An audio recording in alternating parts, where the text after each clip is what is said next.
Your remote not working all the time, or having to get closer to the vehicle to make sure it works on your Dodge Grand Caravan? Let's see if we can save you some money. So let's stop worrying and let's change the battery first. Before calling a locksmith or going to the dealership, I'll show you step by step in this video with no special tools, and all you need is a CR2032 battery. Take your remote, you got your emergency key release right there. It's spring loaded, so you're going to pull that towards you, and when you do, the key came out this side, you got an indentation right there. Take the tip of your key, put it in there, and gently pry the two halves apart. And you notice it split open. Pull them apart gently. Notice the two halves came apart. Push down right here. Make sure it's seated. Take your emergency key blade, if you don't have a fingernail, and pop that battery right out.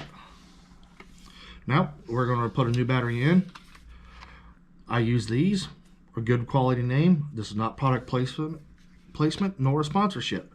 Positive side, put it in, push down, push right there on those metal tabs, and let's snap this thing back together. If everything was put back right and seated properly, there you go. Hey, if you found this video helpful, leave a comment, give me a thumbs up, a like, and remember, let's stay safe out there.